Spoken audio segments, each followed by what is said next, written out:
Northern Ireland Chamber of Commerce and Industry are delighted to partner with Narratology, the Belfast-based executive search firm, on a high-profile and inspirational CEO in Conversation with podcast series. The series will feature the stories of business leaders from across various sectors of Northern Ireland's commercial and industrial community, with the aim of inspiring listeners by sharing the experiences of our C-suite guests. Hello and a very warm welcome to another episode of Northern Ireland Chamber's podcast series In Conversation With, presented by me, Mark Devenport. In this podcast, we try to find out what makes our local business leaders tick via a relaxed, informal chat brought to you by the Chamber in partnership with the executive search firm Narratology. Today, I'm talking to Jayne Brady, an engineer and former Belfast City Council official who has been appointed as the new head of the Northern Ireland Civil Service. And if you're tempted to say, what's the civil service got to do with business? Then remember that Jayne employs nearly 24,000 people across all the government departments here, meaning the location of civil service offices and whether her staff are working from home or not has an inevitable knock-on impact on the local economy. Jayne, you're very welcome to In Conversation With. Thank you, Mark. Delighted to be here. Can I just begin by asking you to tell our listeners a bit about your background and career progression, which led you to your current role? Yes, Mark, delighted to. And you referenced about the business sector. And of course, Northern Ireland Chamber is shining light for the business sector. Here in Northern Ireland, I'm very familiar with it. But my background has been predominantly in the private sector. So 26 out of the last 27 years I've spent in business, in technology and in innovation.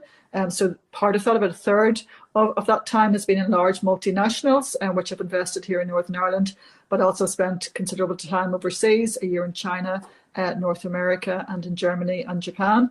Then a third within startup ecosystems and growing teams and delivering new innovative products and solutions.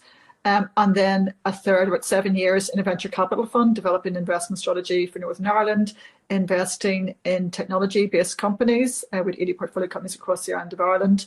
I was a partner in the fund, sourcing those deals and then securing investment and supporting those companies as they grew and scaled. But as you referenced, when you opened the session, Mark, the last 18 months had been with Belfast City Council, and there my role was as Belfast Digital Innovation Commissioner. I was chair of the digital pillar of the city deal, and I led the investment strategy for the digital pillar as well. So I think all those areas in that background, from business and innovation and delivery, are really very valuable skill sets to bring into the Northern Ireland Civil Service. And you're from North Belfast originally, by profession an engineer, but that business career that you've just outlined not only involved hands-on engineering, but also then moving more into the financial sector. Yes, that's right. I'm from area in the waterworks, proud North Belfast girl, and I've lived, across the cities and regions, spent a good bit of time overseas. I guess my aspiration in terms of going into the world of technology and innovation was a route into business and into prosperity. So I was lucky enough to get a scholarship, the first in my family to go to university. And that was kind of fortuitous for me. And I saw, I guess, the opportunities of technology and innovation and how it can deliver better business outcomes, but also how it can address different pathways for people who perhaps haven't had those pathways before in a societal aspect. So it's been a very valuable pathway for me. And I guess just a call out to any women who are looking towards careers in the science and technology and engineering STEMs. It can give you such a varied job. So I've been in the big business. I've been in venture capital and finance, and now within the public sector as well. So just a variety of different opportunities you can get within the technology and science and technology disciplines. Now, it's fairly easy to sort of comprehend the kind of crossover between engineering and the innovation role that you had at Belfast City Council, but you've now obviously moved on to a big administrative role in terms of heading up the whole civil service. Why did you decide to take on that job? Well, in the last 20 months prior to taking up this role, I was obviously in the public sector and local government, but worked really closely with departments in the economy.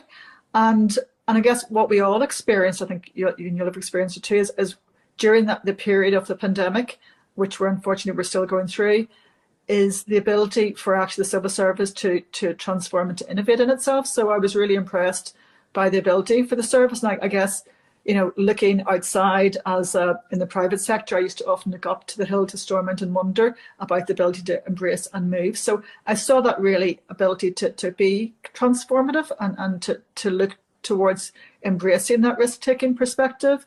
I work with the Department of Economy, how they continue to deliver grants and supports, but how also they led on a very ambitious strategy, which I work with them on, a decade of innovation. And I was really impressed by that level of ambition and also that level of ability to transform. And I guess for me, it seemed that we are at a moment in time, and the pandemic has forced new ways of working. It has almost shone a light on the fractures within our system and ecosystem. It's also showed about how we can deliver new opportunities. And I have always firmly been of the view, when I built the investment case for Northern Ireland and venture capital, where we should invest, that Northern Ireland has a very strong investment proposition to make in terms of our skills, the resilience of our people, our core technologies, and our areas of further development to give that return.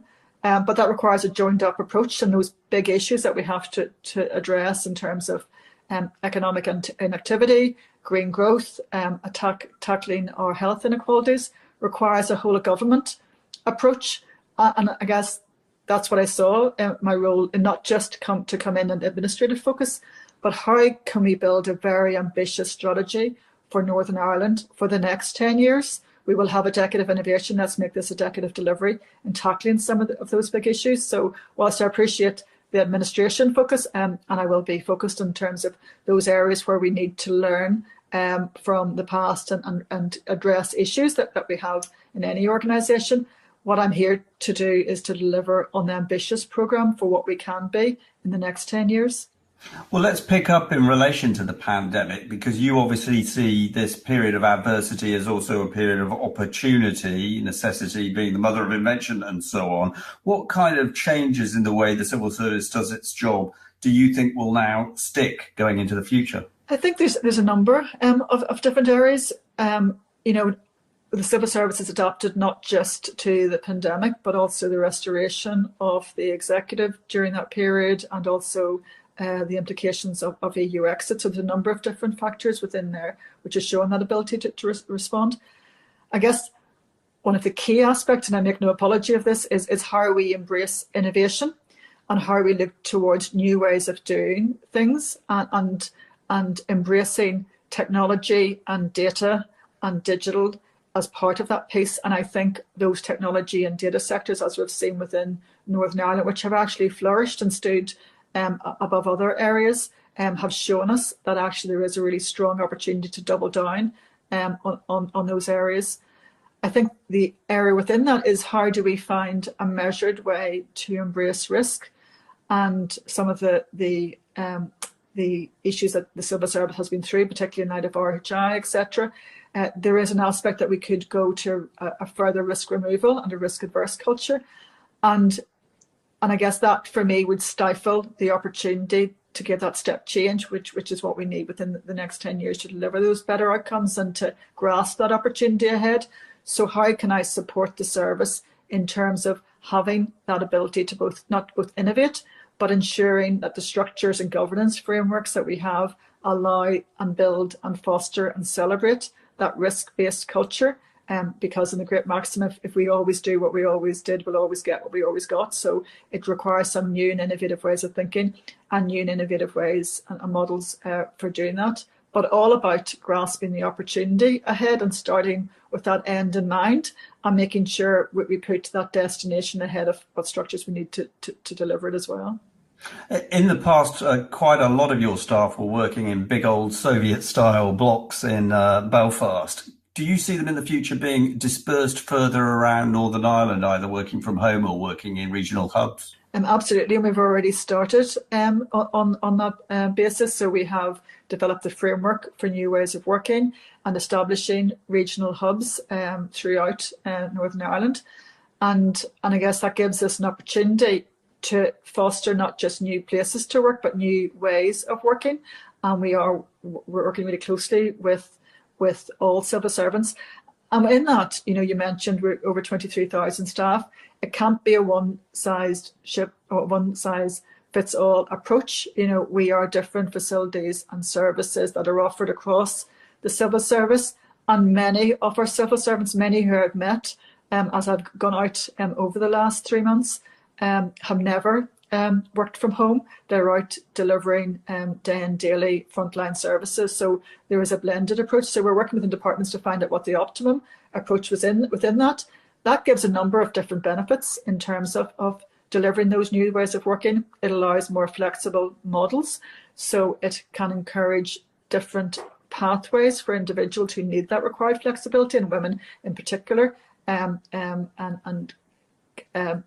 can avail of those who do have potentially some caregiving roles. But also it allows us to look more valuably at our estate and find out other ways of using that estate and rationalising those areas as well. Very mindful as we roll that out that this is part of a process, so we need to make sure that we are delivering to ensure that our employees and the impacts of this new way of working, which brings benefits, also that we're including them in teams and ensuring we're putting checks and measures in place to make sure that we're looking at any unintended consequences of the remote working model as well. So in our duty of care to all employees. So I think it's a really exciting time. I mean, I think if we look towards, for Northern Ireland, we've got a really good digital infrastructure in place, and we have seen how even businesses, US FDI businesses, are establishing now in Northern Ireland, but actually aren't having a real estate presence. And I'm been very involved in the levelling up agenda at the UK level. And there's also a need to level up within the Northern Ireland context and to provide a more balanced regional economy in terms of those jobs and those skills. So I think it's another real opportunity. I'm building on the fundamentals of we have a really strong, committed workforce. We are highly resilient. Our infrastructure is good as well. So how we can make sure we build in those infrastructures to build more advantageous and positive ways of working. Well, in terms of the regional economy, I see that you have set various targets in terms of what you would like to achieve over the next 10 years, including moving thousands. I think you took in one briefing, 10,000 to 20,000 people away from economic inactivity and into jobs. Now, that's obviously laudable as an aim, but is it achievable? It has to be achievable. And we look, I guess, to where we have been over the last number of years. So at 27.2%, I think economic inactivity, the highest of all the regions, but very significantly high globally as well. And I think also sometimes we can see it's a balance between that kind of economic activity and social justice aspect towards actually building the economy. But I think if we look at it in totality, for us to get to a position of a balanced economy, it looks towards around about a 12 billion GVA we need to deliver in the next 10 years. And that can't just be solely done by investing in high productivity sectors. Of course, we need to do that. It needs to also be looking at that 27%, which is economically inactive and not contributing to the bottom line. And that's from an economist perspective. So obviously it is the right thing to do. But you look towards the other aspects and the impact that has to Northern Ireland and to the wider ecosystem. So I'm born in the waterworks and I live in South Belfast. In that bus journey from where I was born to where I live, a man dies 7 years younger if he's in the economic environment I was brought up into, the one I live in now. So that can't be the right thing to do in any perspective, from a social cause perspective. But also if you look towards what that does in our health service and dealing with those comorbidities and issues, it also creates an unsustainable environment there as well. And I think my third day, today is my day 100 in the civil service. But day 3, I visited Maghaberry Prison and in with the people in their care who I met, around 70% of them left school at 14 and 16. So where our system fails, we have a financial implication within the service and the sectors that we deliver. So my view is that we need to go harder into those early years, and you cannot solve the issues of our economy and productivity just by looking within the Department for the Economy, who are driving very ambitious agendas. those things need to be addressed in a whole systems view, and in my mind need to be looked at in the education setting and also in communities which are dealing with those areas of people who are receiving benefits or are economically inactive. So they are very, very difficult, challenging problems to solve, Mark. I totally agree.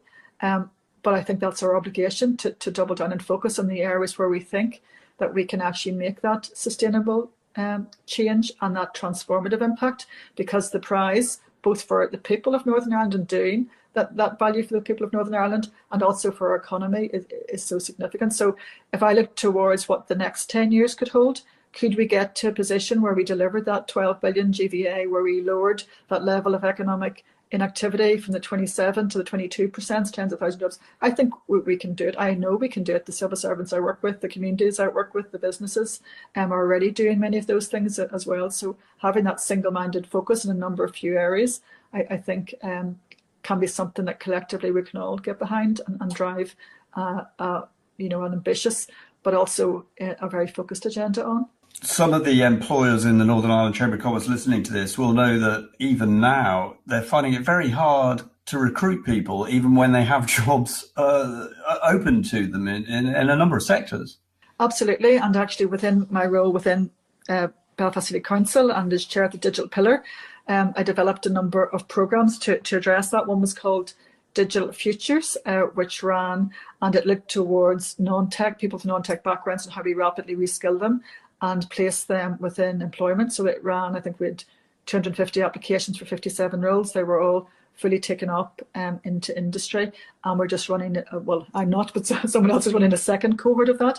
So there is more demand than there is supply side. So if we don't address the gap within that labour market supply, within those digital technology skills, we will not actually, there's a risk of overinflating the industry. So we need to address that gap. So there's a compelling problem we're seeing and a demand from industry and from the sectors, in addition to having a large group who are inactive. So that's the challenge meets opportunities. So looking at different pathways and different ways to bring different routes into those areas of more and better jobs for those whose life outcomes it will improve. You've already mentioned the RHI, and obviously that predated you, but it was a very torrid time for the civil service, and there were a lot of mistakes made along the way, as the inquiry report and Sam McBride's book about the whole affair revealed. Is the civil service actually up for change, or will we just get a lot of talk about change and it will fall back into the same ways that it demonstrated during the course of the RHI scandal? Yes, thank you. I mean, obviously a lot of media attention on RHI, and undoubtedly it was a defining moment and is a defining moment for the civil service. But I don't think it should define the civil service in its entirety. And the RHI report and the Audit Office report and capability and capacity provide a really strong evidence place of where there are areas that significantly need improvement. And I'm not here to apologise for any of those areas at all. But what it does give is a solid platform for the areas that we need to enhance and to deliver that next step forward. So my agenda is obviously informed by looking at those analysis and the reports, and I'm a data person, so data is always really, really great. But it isn't to restructure an organisation because of what happened. It's looking towards actually what skills do we need in the future to deliver those big strategic change, to deliver that ambition and innovation agenda. So it's forward looking in terms of how we can make sure we have those skill sets and capabilities and different ways of working. And I think they meet. I think you look towards the Audit Office and RHI, and what it looked towards was actually building some core skill sets in terms of building that capability presence. And I think that's very much an area that will be a focus. So building those strong innovation technology skill sets within the service, and how we get better at making more, being that intelligent client for all those different programs and other areas. the capacity. Are you talking about more scientists and less arts graduates? Well, actually, I did maths, physics, chemistry, and art for A level, so I'm a proponent of all those areas. I just wasn't good enough at art to pursue a career in that. This is about a blend of diversity, and it's about getting, and I guess, in more so than just in terms of the disciplines, about how we get a more diverse headset around the group. So and I think in some areas where I look towards an innovation agenda, that we need to have very deep subject matter expertise. And if you look towards those investment propositions, so, looking those chief scientific officers, those chief data officers, how we build those in the really core strong centre to allow us to be strategic and outward looking, as well as dealing with the administration and operational pieces and the day-to-day aspects within the department. So getting that blend of skill sets, and I would propose that maybe that hasn't been an area we're focused in so strongly. We've seen the great work of Ian Young, the Chief Scientific Advisor, and how important his role has been in the Department of Health. But overall, as a service, where do we bring all those innovation and science and technology and data aspects ahead? Because that is an area both of opportunity where we can leapfrog, but also an area of investment and where we can have that more joined up approach and looking towards our data sets and how we open up those areas. So that kind of blended capability, capacity piece. I said before as well about how we manage that risk appetite on the back of what's gone through. So how we provide frameworks for allowing those risk-based decisions. And I think in some scenarios where you don't have that professional technical expertise to make some of those decisions, you cannot make a qualified risk decision. And I'm keen that we don't outsource all our big risk decisions, that we actually have the capability inside, so that if we're doing an analysis on a very significant business case, such as the City Deal business cases, we are fully we have the corporate memory and expertise to make those decisions, but also to follow through in terms of those programs. So for me, a fundamental aspect will be how we build that Office of Innovation agenda, and what actually skill sets do we need to be within that to deliver on the opportunities for our people for the next 10 years. In addition to your work, obviously, in trying to reform the civil service and restructure the economy, I see that you're also chairing an initiative to try to deal with the endemic difficulty that we have in terms of violence against women and girls. That's obviously something that is close to your heart. Yes, I am, of course, and I guess this job, it truly is a privilege. It's not a challenge and a privilege, but very conscious, this is my day 100, but in 100 years, I'm the first substantive woman at the head of the Northern Ireland Civil Service. I'm the first, I think, external recruit into the service, and I think I'm the first under 50. So, but as I've gone through my career, there is, the proportion of women in the civil service is actually higher than in many other sectors that I've been involved in. But being an engineer, there was 10% women in engineering when I went into that in 1990. There's still around 10% women in engineering. In venture capital, it's about 7% women in venture capital. So all those areas which is in underrepresented. And I guess then looking towards that strategy and our systemic issues within Northern Ireland in terms of violence against women and girls, and kind of even what we've seen through the pandemic is a really significant area of focus. So those are areas, I guess, which at that very strategic area that I want to drive and appoint. So I have a team just established onto the Executive Office, working with all the other strategies that are being delivered through the service, a gender equality strategy, and also the justice strategies in this space again. But this is a whole of government executive approach and delivering on that. So we're at the early stages of that, but it's something that I'll be focusing on overall as part of a gender-based strategy also, Mark. And how are you finding dealing with both the politicians and the rather strange system of government we've got? Because if you're in the private sector and you came in and you analysed the problems, you'd say, we've got to change this, this and that. But it's not so easy, is it, in the public sector here? Well, I've worked in a number of different companies, big, large multinational FDIs. I've worked in Japan, lived and worked there, lived and worked in China, and worked in India and North America. And so, I mean, every organization has its different culture and it has its different organization boundaries. And to be honest, I found the civil service, it has different intricacies, but it has the broad rules of how things operate are somewhat similar. So perhaps coming in with fresh eyes and maybe clean hands, that I'm not tired by this is the way it should come. I guess when I look towards it, my mind is always focused on how can we deliver big transformative agenda for the next 10 years and obviously the policy perspective is really clearly under the ownership of the ministers and the executive, and with working with the assembly. So my role is as an advisor into that and really clear about understanding those boundaries. But actually the fundamentals of, and analysing the data sets, and there is any amount of data and reports and analysis done in the civil service.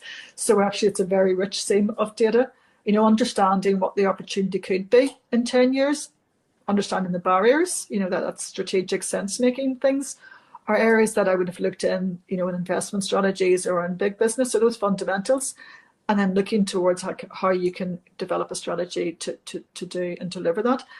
I have been found working with ministers, very positive experience. I mean, within the executive and also with the First Minister and the Deputy First Minister, they are obviously committed public servants in what they're doing, and I'm also here to serve public in a different way within my capabilities and capacities. So that's been a positive experience, and also working with the civil servants and I would like to get out and see more, but every Friday I make it my purpose to go out and meet the different organisations, it's outside of those tower blocks, the people who are on the front line, to get to meet them. So it's been a really enriching experience, and I'm trying to listen kind of twice as much as I speak as part of that, because they all have many of the answers as well, and they're all up for the change and they're up for the agenda and embracing kind of what the future can hold as well.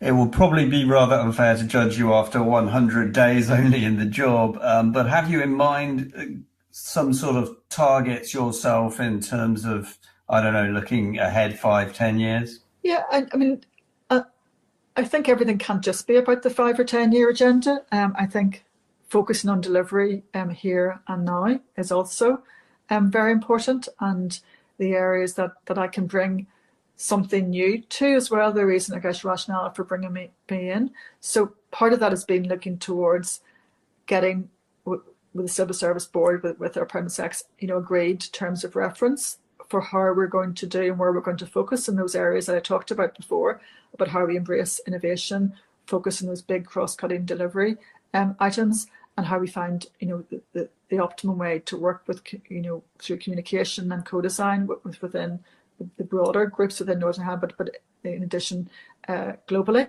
Also very much involved in the transformation agenda and how we can deliver those aspects, and have numerous committee meetings as well as part of that. And a key part of that is actually looking towards going forward. So we've launched the Permanent Sec recruitment programme. We had really significant applications for that, and we have 3 roles which we will be filling through this process as well. So looking towards making sure it's diverse and it's open to a broader range of candidates has been a really key area for me in terms of delivering. Very mindful, we're about to go into elections and a new government, so making sure that I can build in the pieces that can make the executive and that new mandate work as positively as possible. And then also understanding our place internationally, so working with our international presence in the US and China and in Europe, and actually what our positive proposition is going forward as well. And then we've identified a number of key areas that we'll be focusing on in terms of diversity and delivery on those areas. So our programme of work that we're establishing at the next board will actually identify 3 months and 6 months and 12 months. And I guess I really much focusing from the big strategic bits to actually what can we do to build momentum. Because I'm mindful if I do a strategy that talks about a 10-year vision, but actually we don't build momentum into that and make some short-term deliverables, we'll never get to the 10-year strategy. So this needs to bridge between strategy to delivery. And also the key part is actually making sure as we go through the pandemic that we're managing that in terms of responding to evolving situations, but also building the recovery framework into that as we go forward. Getting there bit by bit. Thanks very much, Jayne, for chatting with us today. I hope everyone listening has enjoyed this conversation. As I mentioned at the start, this podcast series is brought to you by the Northern Ireland Chamber in partnership with the executive search firm Narratology. So if you're looking for that next step up in your career to C-suite level, why not get in touch with Ruth by checking out narratologyexec.com. That's narratologyexec.com. But for now, from all of us here, goodbye.